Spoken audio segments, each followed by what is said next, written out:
in 1964, a new U.S. strategy began to unfold in Vietnam. It was written in the vapor trails that crossed the Pacific sky. Vapor trails that began at air bases in the Pacific, at tactical air command bases in the United States. Vapor trails formed by sleek Air Force jets, muscle to build up our air strength. The situation made it imperative that we be ready to strike back. This was the United States Air Force, showing the versatility that was to make it such a vital factor in the Vietnam theater.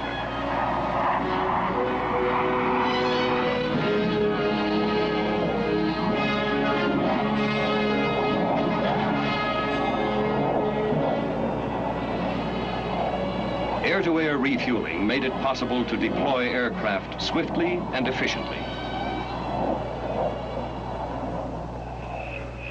Soon, F-100 Super Sabres were setting down on the runways at Da Nang and Tan Son Nhut, while 2 squadrons of twin-jet B-57s went to Bien Hoa. The buildup of U.S. air power was underway. The buildup included the many additional services that must accompany a fighter-bomber force. More troops and cargo carriers. More rescue aircraft. More gear. More maintenance men. More equipment. More munitions. Expanded communications facilities and new air bases. But the jets were not to see action right away. For a time, the situation remained relatively static. Then, the communists blew the lid off, literally. These direct attacks against U.S. forces, together with the growing number of atrocities committed by the Viet Cong, caused the U.S. to take a long, hard look at Vietnam. What it saw was ominous. The enemy roamed almost at will in the dense jungles, using tactics learned in almost 20 years of unceasing guerrilla warfare. The same tactics that had cost the French 100,000 casualties and sent them down to final defeat at Dien Bien Phu in 1954. The Viet Cong controlled much of South Vietnamese territory into which they moved in men and supplies, virtually unhampered, along a vast logistic network. The notorious Ho Chi Minh Trail. It was obvious that without massive assistance, South Vietnam would fall, and it would be only a matter of time until all of Southeast Asia would be faced with the prospect of a communist invasion. Only hours after the Pleiku attack, the National Security Council passed a resolution authorizing airstrikes in North Vietnam. Within 2 days, U.S. airmen and pilots of the fledgling South Vietnamese Air Force launched strikes against military targets north of the demilitarized zone.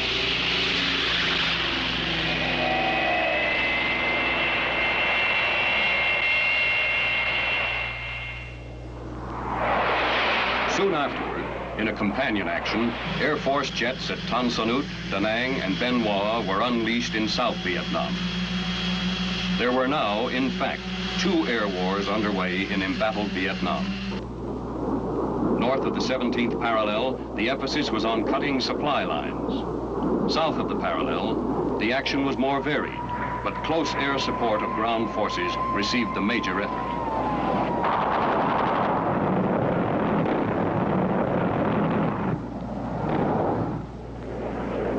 Now, the pace of the buildup redoubled. Additional squadrons of aircraft were deployed to Vietnam in a trans-Pacific migration of unprecedented scale. New airfields sprang into being with amazing speed. New launch bases for the ever-growing swarm of military aircraft. New logistics bases for the increasing demands of our ground forces. 69 days after the start of construction, operational aircraft began landing at Cam Ranh Bay. The interim facilities, built on a sandy coastal peninsula, now house a tactical fighter wing, an aerial port, and a vast logistics complex.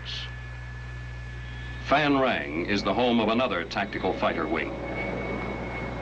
These are but a few of the many primary, secondary, and P-patch air facilities hustled into existence in response to the need for more air power. Built by methods unique to our military engineers, much of this construction will be of permanent use to the Vietnamese people.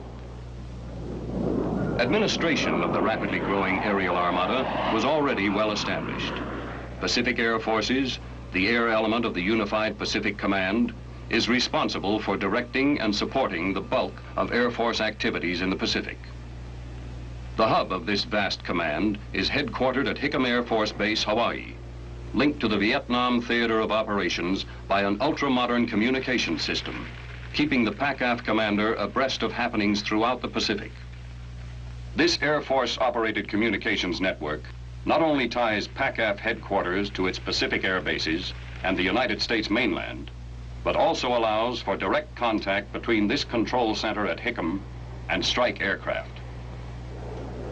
Thus, a strike force headed for a North Vietnamese target is enmeshed in a communications web, the heart of which is the on-scene command in South Vietnam, located at Tan Son Nhut Air Base, headquarters of the U.S. 7th Air Force. Here, the result of the air power buildup is very much in evidence.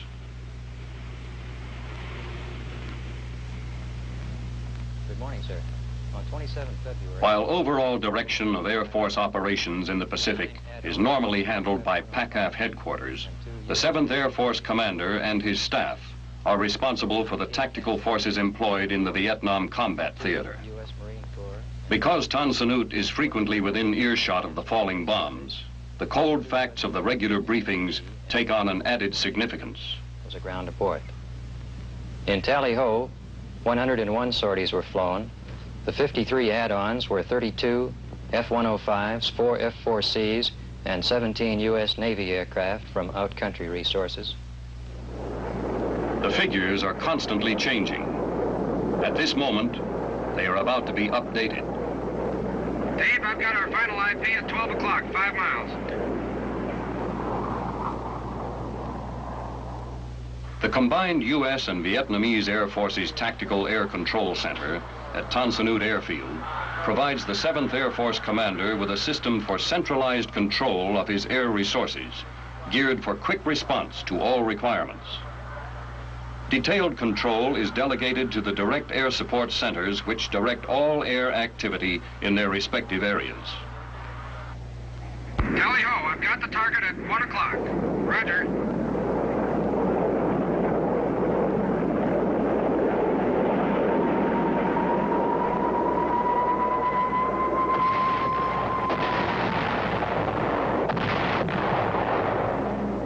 Control of air activity over the extremely fluid battlefronts in Vietnam is given added flexibility by the airborne battlefield command control centers now being used. The heart of the system is a boxcar-sized package of communications and observation gear, which fits readily into a C-130 aircraft for airborne operations, or can be flown into a forward area and set up on the ground in 3 hours or less. The ABCCC is a versatile performer. Among its capabilities are the direction of joint air-ground operations, control of direct air support, the provision of airborne communications during special strikes, and command of air rescue activities. It can also serve as an alternate command post when fixed command facilities are under attack or when other communications break down. Air superiority is a decisive factor in prosecuting a successful war. And the first requirement for air superiority is control of the air, which includes protection of our own air bases from enemy air attack. The communists have not yet mounted such an attack, though they have that capability. Should they ever attempt to do so, we have the air defenses to deal with them. Jet fighters are constantly on an alert status at bases in South Vietnam. Powerful radars search the sky, and reconnaissance aircraft keep a wary eye on enemy airfields in the north. If the enemy should make an offensive move, the reaction would be swift.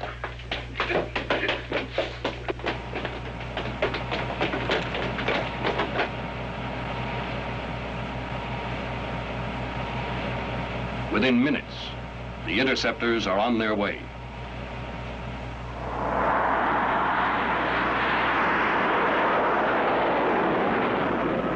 In the instances over North Vietnam where red MiGs have challenged them, our aircraft and air crews have proven to be vastly superior.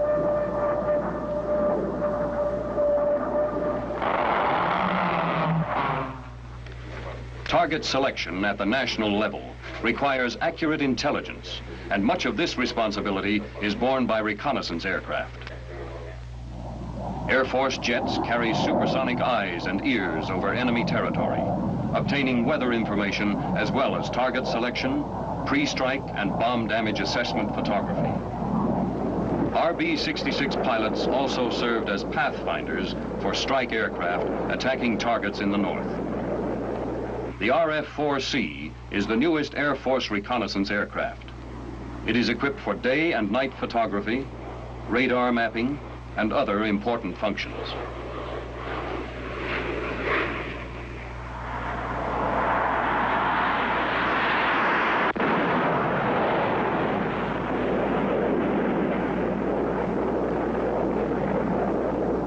Nothing is immune from the prying cameras.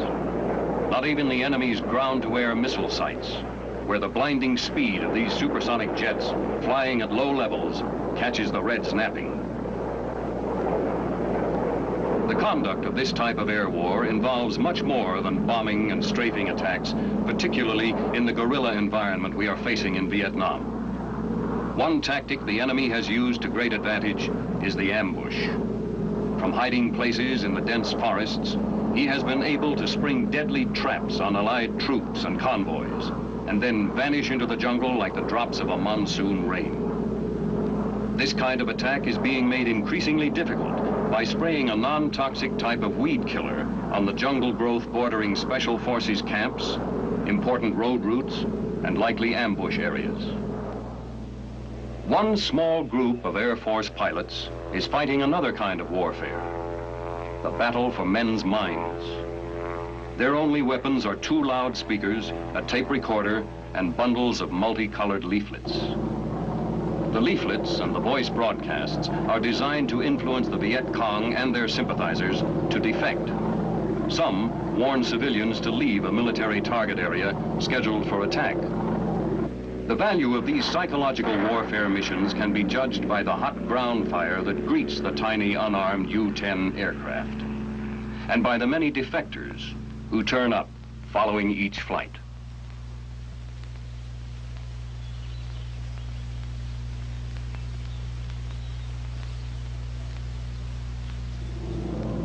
The Viet Cong are noted for their primitive resourcefulness, but the enemy holds no copyright on improvisation. Yankee ingenuity is also at work in this war. The old C-47, known to pilots around the world as the cargo and troop-carrying Goonie Bird, has been reincarnated as a dragon ship with a truly fearful bite. Equipped with 3 6-barreled Gatling guns, each capable of firing up to 6,000 rounds per minute, one AC-47 can tear acres of jungle into a tossed green salad in no time at all.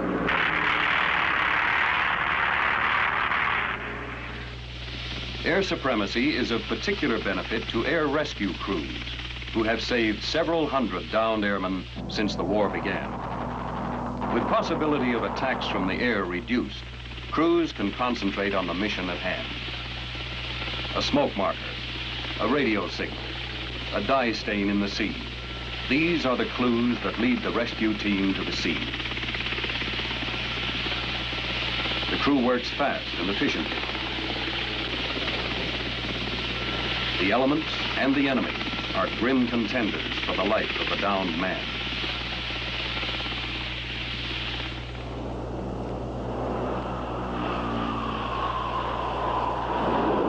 Assault airlift forces have made indispensable contributions to the Allied effort in Vietnam. Since only 20% of the roads in the South are under government control, airlift has become the civil and military lifeline.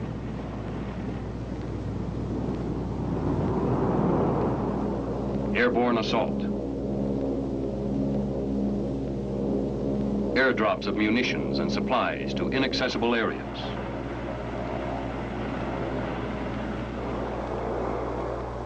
Deliveries to remote areas.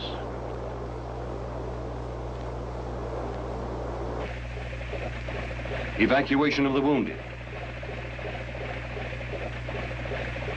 Relocation of refugees are daily combat support missions. Long-range, high-speed strategic airlift forces move high-priority material, personnel, and complete units across the Pacific to the battlefront. An Army Brigade task force was airlifted from Hawaii to Pleiku in Vietnam.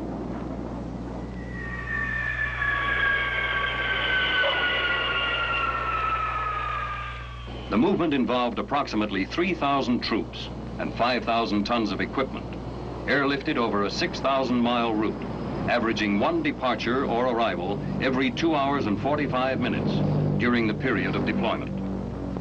Troops airlifted by the giant jet transports can be ready to engage the enemy within mere hours after they leave their bases, even distant bases.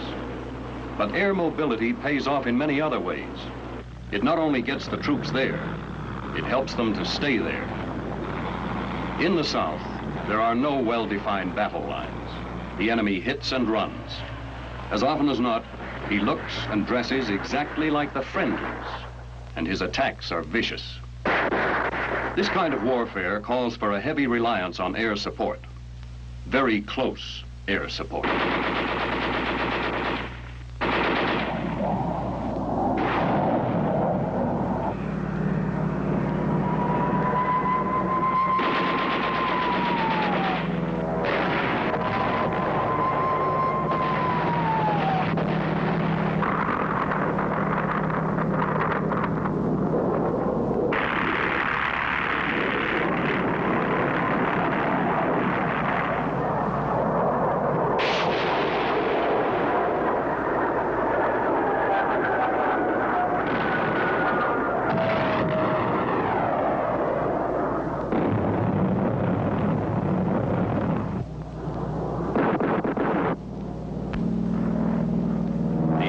Has called on some of its most experienced pilots to act as air liaison officers and forward air controllers.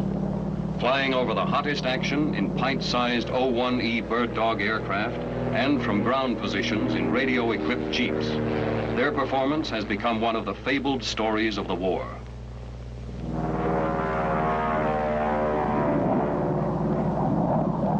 3-5, you to left-hand orbit? Negative, I'm slow straight ahead. I'll go to a left-hand orbit now. Okay, we got you inside. Okay, keep me inside now. I'll go up here and I'll mark the target whenever you're ready.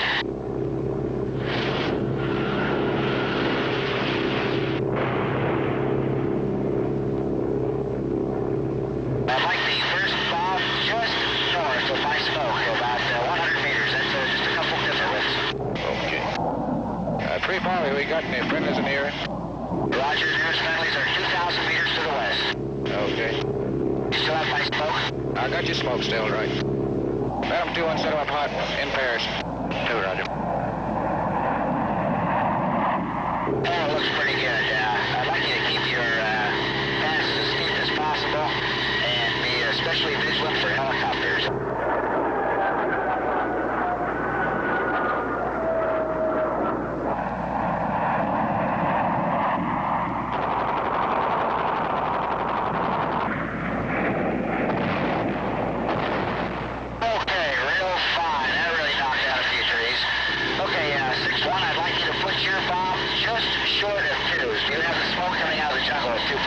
Roger, I got it now. Rolling in.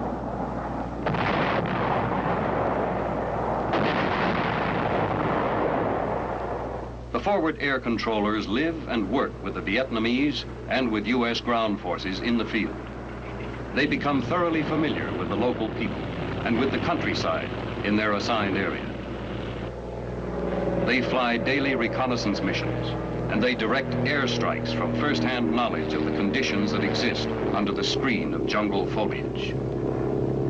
So accurate is their guidance that hard-pressed ground commanders often ask for airstrikes within mere yards of their own lines.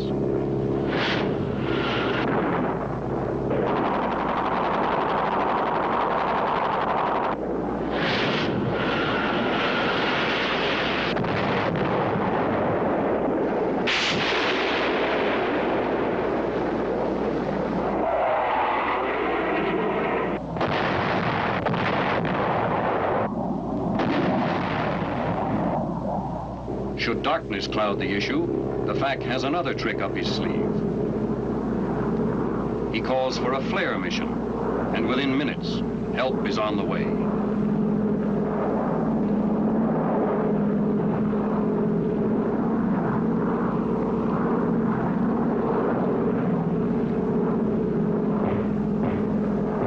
Like cosmic searchlights, brilliant 750,000 candle power flares drift eerily earthward, depriving the attackers of the cover of night and lighting the way for the fighter bombers. The giant B-52 has also been used effectively against Viet Cong troop and supply strongholds throughout South Vietnam.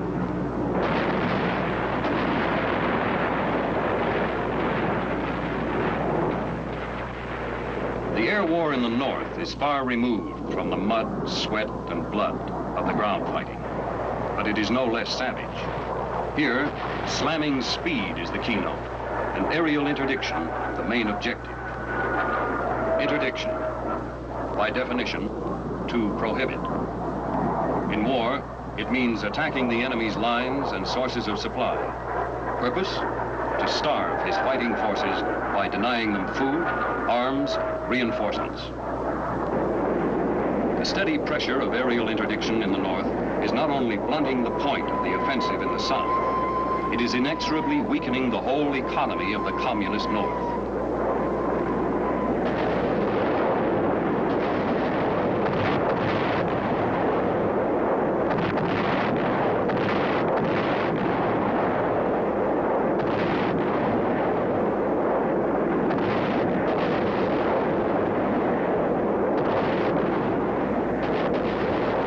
Air Force fighters and bombers are logging thousands of strike sorties each month, dropping thousands of tons of bombs on bridges, ferries, roads, railway lines, highways and tunnels, troop staging areas, munition depots, missile sites, fuel storage depots, and many other strategic targets.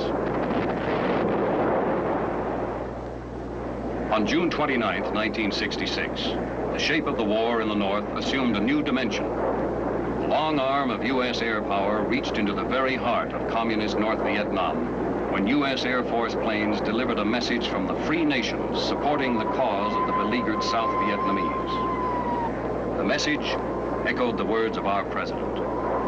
Quote,